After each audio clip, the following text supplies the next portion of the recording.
Mai, Tref dwi, a dwi'n mynd i sôn am y 3 tŷ dwi wedi bod yn rentu yn ystod fy amser ym Mhrifysgol Bangor. Mae 2 o'r 2 wedi bod yn tai wedi rentio'n uniongyrchol o landlordiaid preifat, a'r drydydd un yn tŷ nes i rentio drwy asiantaeth. Mae'n siŵr bod o'n deg i mi ddeud mod i wedi gweld tai da, tai drwg a tai yn y canol am hwnni.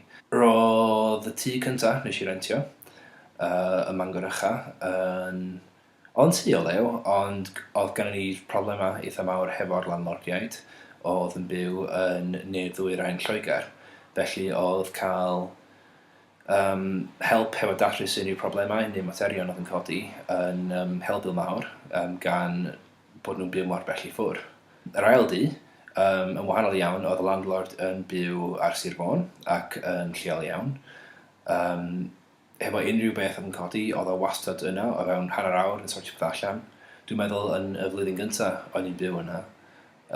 Gafon ni drafferthion hefo rhan fwyaf o'r celfi yn y gegin, ond chwarae teg iddo fo, mi nath o sortio popeth a cael peiriant golchi, rhewgell ac yn y blaen hollol newydd i ni. Trydydd tŷ oedd o ym Mangor Isa, a fel nes i crybwyll ynghynt, roedd o'n dŷ nes i cael trwy asiantaeth, felly nes i byth gyfarfod hefo'r landlord yn uniongyrchol. Roedd popeth yn broffesiynol iawn gan mai busnes sydd yn newidio, ond rhaid nodi bod drwy mynd drwy asiantaeth mae ffïoedd ychwanegol fel y ffïoedd gwneud cais am byw mewn tŷ neu fflat, ac hefyd ffïoedd mwyn mynd ar ôl canolwyr. Pethau swn i'n awgrymu pryd ych chi'n chwilio am dŷ ydy cysidro'r costa.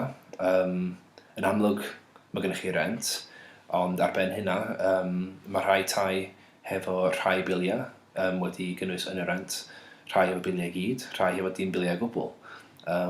Ac fel nes i sôn hefyd, drwy asiantaeth a falle bod yna gosta ychwanegol yn fanna, gweithiwch allan beth yn union allwch chi fforddio. Cerwch chi weld y tŷ neu'r fflat ydych chi eisiau byw yno fo.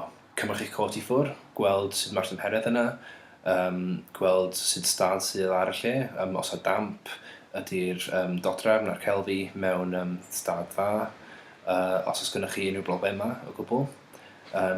Cewch sgwrs hefo'r landlord a gwelwch os bydd y problemau'n cael ei datrys cyn byddwch chi'n symud i fewn. Ddylswch chi gweld os allwch chi dychmygu byw yn y cartra yma am 9 mis, 12 mis, gan gofio mai dyma fydd eich cartra, dyma lle byddwch chi'n gwario llawer iawn o'ch amser.